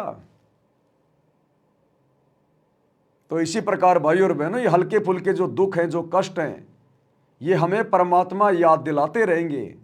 हम अपने गुरुजी के आसपास रहेंगे, अपने गुरुजी से हम जुड़े रहेंगे। और एक बार सुख हो गए ना, तो फिर उठा के बैट बल्ला, फिर वो क्रिकेट खेलने के लिए दौड़ लेगा कि अब मैं ठीक हो गया, अब मैं फटाफट दौड़ूंगा, फटाफट मैं चौके छक्के लगाऊंगा। अब उधर से फिर वो कार्ड लगा देगा चौके छक्के उसके कि हाँ बेटा, मैं भी तो इसी बात का इंतजार कर रहा था कि तू जल्दी से चौके छक्के लगाने लायक हो जा। इसलिए सतगुरु को पता है कि अगर इसको तुरंत ठीक कर दिया, अगर इस बीमारी से, इस परेशानी से, तो फिर ये काल के पाड़े में खड़े होकर चौके छक्के लगाने लग जाएगा और अपना सत्यानाश करवा लेगा। इसलिए भाई और बहनों, हमने परमात्मा की रजा में राजी रहना चाहिए। हमने गुरु की शरण ग्रहण कर ली, गुरु के द्वारा बताई गई मर्यादा और भक्ति हम कर रहे हैं, तो बाकी रोग काटना, परेशानियां ठीक करना फिर ये गुरु के ऊपर है। आप ये ना सोचो कि गुरु जी को पता नहीं है मेरी परेशानी के बारे में। गुरु जी को तो 84 लाख योनियों में अगर किसी सूक्ष्म से सूक्ष्म अगर जीव को भी कोई प्रॉब्लम है, कोई चिंता है, परमात्मा उसकी चिंताएं भी जानता है और उसका भी समाधान करता है। फिर आप और हम तो 5-6 फुट के हैं और बोल सकते हैं, रो सकते हैं और डायरेक्ट उनकी शरण में हैं, तो क्या हमारे बारे में गुरु जानता नहीं होगा? इसलिए मन में ये भाव भी आ जाना कि क्या पता गुरु जी को मेरे बारे में पता है कि नहीं है, ये भी गुरु जी के प्रति अविश्वास को दर्शाता है। तो हमने इतना भी नहीं सोचना है, चीटी पायल बाजे पैर, सतगुरु सुनता है सब लहर। अंतर्यामी एक तुम आत्म के आधार, और जो तुम छोड़ो हाथ तो फिर मोह कौन उतारे पार। तो सतगुरु पर शौपन में भी दोष नहीं देखना है, और जिस हाल में रखे, क्योंकि भाई और बहनों, राजाओं को राज्य भी इसी ने दिया हुआ है उनके पिछली भक्ति के कारण, और भिखारियों को भिखारी भी इसी ने बना रखा है पिछले जन्मों में भक्ति ना करने के कारण। क्योंकि हर कर्म का फल यही सतगुरु देता है, हमें देते हुए दिखाई देते हैं ब्रह्मा विष्णु महेश, ये धर्मराज देवी देवता, लेकिन असल में देने वाला यही है, क्योंकि ये भक्ति की जड़ है, जड़। और जड़ से ही पेड़ बनता है, टहनियाँ बनती हैं, फिर उनके फल लगते हैं। तो देने वाला यही है। फैक्ट्री में महीने के दिन सैलरी देता हुआ तो मैनेजर दिखाई देता है, ठेकेदार दिखाई देता है, लेकिन उस मैनेजर को और ठेकेदार को वो हजारों लोगों की तनख्वाह दी किसने? फैक्ट्री के मालिक ने। तो इसी प्रकार आज हम डायरेक्ट उस मालिक की शरण में हैं। और हम पल पल उसकी नज़र में हैं। वो शौपन में भी हमारे से दूर नहीं होता। अरे हम तो वैसे उसको भूल जाते हैं सांसारिकता में, काम धंधे में। रात को सो जाते हैं तो हमें क्या याद रहता है? कुछ याद नहीं रहता। हम रात को सो जाते हैं, हमें कुछ पता है? हम तो मरे हुए के समान हैं। लेकिन जब हम सो जाते हैं तब भी हमारा गुरु हमारा ध्यान रखता है। अरे नींद में हम करवटें लेते हैं, हमें तो पता ही नहीं, हम तो सोए पड़े। वो करवटें कौन ले रहा है? वो करवटें हमें कौन दिला रहा है नींद में? कभी हम इधर हो जाते हैं, कभी उधर हो जाते हैं। तो नींद में वो करवटें भी हमें हमारा बाप, हमारा सतगुरु दिला रहा है कि मेरे बच्चे का हाथ ना दब जाए, मेरे बच्चे का हाथ ना दब जाए, इसको कोई पीड़ा ना हो जाए। वो नींद में करवटें भी हमें हमारा बाप सतगुरु दिला रहा है, हमारा इतना ध्यान रखता है। हम भूल जाते हैं लेकिन वो नहीं भूलता हमारे को। इसलिए भाई और बहनों, हमने अपने गुरुजी पर शौपन में भी संदेह नहीं करना। दुनिया चाहे कुछ भी बोले, चाहे काल भी आके और गुरुजी के गांव के व्यक्ति का रूप बना के और हमें चाहे कुछ भी पाठ पढ़ाए कि तू किसके चक्कर में फंस गया, ये तेरा बाबा रामपाल तो मेरे साथ में स्कूल में पढ़ता था, मैं अच्छे से जानता हूं। अरे हम दोनों इंटरवल में बीड़ी के सुट्टे मारा करते, ये वो बाबा बन गया। तो कहीं आप ये सोच लो कि यार ये तो गुरुजी के गांव का है, गुरुजी के साथ पढ़ा करता था, ये झूठ क्यों बोलेगा? तो 30 साल से तेरा गुरु जो बोल रहा है वो तो झूठ हो गई, और 2 मिनट में एक ऐरे गहरे आदमी ने कुछ भी बोल दिया वो तेरे लिए सही हो गई। तो क्या खाक ज्ञान समझा फिर हमने गुरु का? काल ऐसे तो तोड़ेगा, ऐसे तो उल्टी सीधी चाल चलेगा, ऐसे तो छल कपट करता हो हमारी मर्यादाओं को भंग करवाने के लिए। और गुरु में दोष आ गया तो फिर सारी भक्ति का सत्यानाश हो गया, क्योंकि मनसा पाप हो गया ना। मनसा पाप तो बहुत भयंकर पाप है। यानी मन में यदि आपने किसी के प्रति गलत सोच लिया, उसको कहते हैं मनसा पाप है। तो भाई और बहनों, हमारा गुरु क्या है, क्या होना चाहिए हमारे लिए, ये हमने विशेष तौर पर चिंतन मनन करते समय भी ध्यान रखना चाहिए कि हम परमात्मा के बारे में बोलने जा रहे हैं, हम परमात्मा के बारे में सोचने जा रहे हैं, और किस कदर पाक और शुद्ध होकर सोचा जाता है, उस हिसाब से हमने व्यवहार करना अपने गुरु जी के साथ में। आने के बाद फिर दुख नहीं रहता,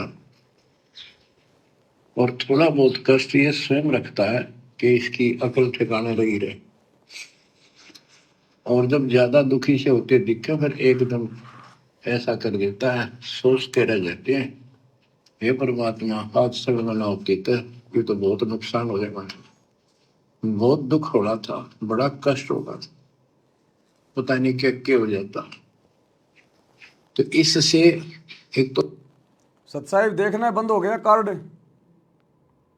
आज पता नहीं क्या दिक्कत आ रही है बार बार।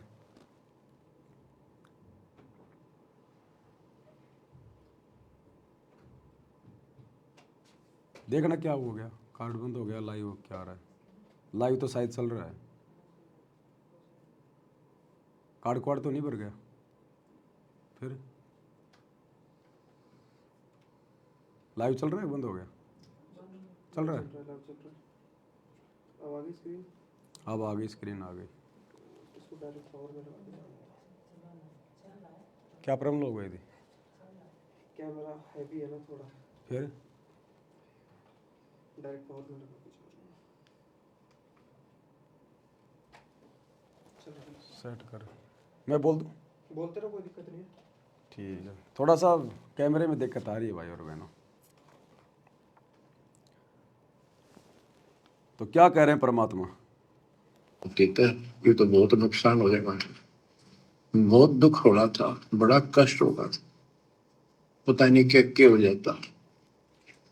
तो इससे एक तो परमात्मा दुख में याद रहा, फिर अचानक ऐसा प्रबल सुख कर दिया गजब का, उस चमत्कार के कारण दाता याद रहा कई दिन तक।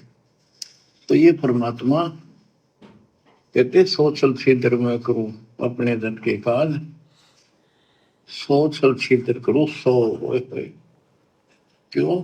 हम अपने हैं इसके, ये हमारा पिता है। एक उदाहरण दिया जाता है, जैसे अब्राहिम सुल्तान जो था वो इसका अपना हो गया था। उसने संबंध वाले शरीर में अपने बेटे को भी काटने पे पीछे नहीं हटा, सिर काट दिया मालिक के नाम। अब उसको अपना मान लिया इसने। जैसे अब आरती पढ़ते हैं, दीनन के जी दयाल भक्ति वृद्धि जो खाने का गुलाम अपना कर लीजिए, अपना मान लो दाता हमने, अपना ही जो मानेगा ऐसा नुक्ता होगा। जैसे अगर जैसे संबंध ने किया। क्या कह रहे हैं गुरुदेव? पूरी तरह से गुरु का आशीर्वाद हमें कब मिलेगा? पूरी तरह से गुरु हमें कब आशीर्वाद देगा? जब गुरु हमें अपना मान लेगा। भाई चलो हमने नाम ले लिया, हम भक्ति कर रहे हैं, सत्संग में आ रहे हैं, जा रहे हैं, हमने गुरु जी को अपना मान लिया। और हमने माना नहीं माना, कितना माना, वो भी गुरु को ही पता है, क्योंकि वो अंतर्यामी है। लेकिन बात तो उस समय बनेगी जब गुरु हमें अपना मानेगा।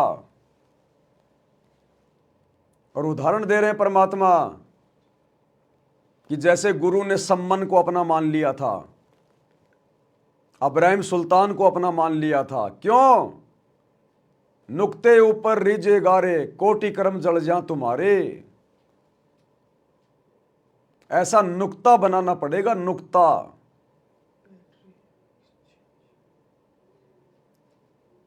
दोबारा फिर हो गया। किसकी बैटरी में? तो अब कहां से लगेगी बैटरी है एकदम से इसमें? इसको लाइट में लगा ना डायरेक्ट? लाइट में लगा दिया। वैसे चल रहा है लेकिन रिकॉर्डिंग चालू कर रहे हैं ना, तब बंद हो रहा है बस। तो या तो वो वाला पावर बैंक नहीं काम कर रहा होगा जो लाया नया, नहीं तो पहले वाला तो इसमें चलता ही था। उस दिन भी तो चल ही रहा था, पूरा 4-5 घंटे बना था।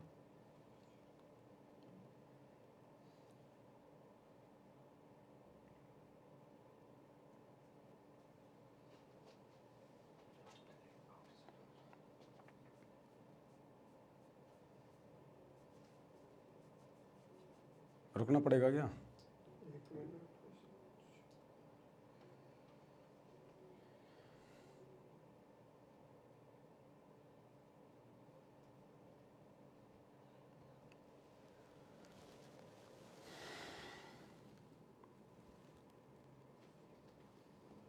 वैसे तो फिर बंद हो जाएगा सर।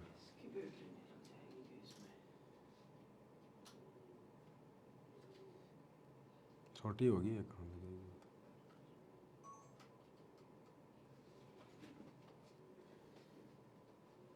फिर बंद हो गई।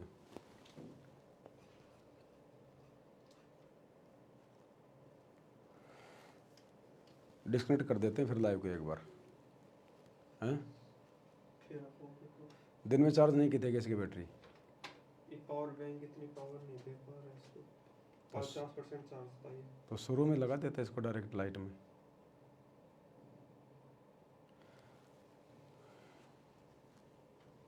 चल एक बार मैं लाइव को डिस्कनेक्ट कर रहा हूँ, फिर दोबारा लाइव आ जाएंगे, थोड़ा एक चार्ज हो जाएगा तब तक। अभी टाइम क्या हो रहा है? 4 बज गई ना, 4 बज गई। आधे घंटे बाद फिर लाइव आ जाएंगे एक बार। सत्साई भाइयों और बहनों, कैमरे की थोड़ी बैटरी डिस्चार्ज है, बीच बीच में डिस्टर्ब करेगा। तो अभी हम विशेष संदेश नंबर 7 पर 7 मिनट तक आ चुके हैं। या तो दास कोशिश करेगा, अभी 4 बची है, 4 बज गए हैं, 4:30 बजे तक एक बार दास फिर लाइव आएगा। समय हो तो जुड़ जाना। तो 4:30 बजे दास कोशिश करेगा, नहीं फिर रात को 8 बजे जीने की राह पे वीडियो बनेगा, फिर कल ही बात बनेगी। तो कोशिश करेंगे एक बार 4:30 बजे जुड़ने की। बंदी छोड़ सतगुरु रामपाल जी भगवान की जय हो। भाई जो गुरु बचन पे डट गए, कट गए फंद 84 के, कट गए फंद 84 के, कट गए फंद 84।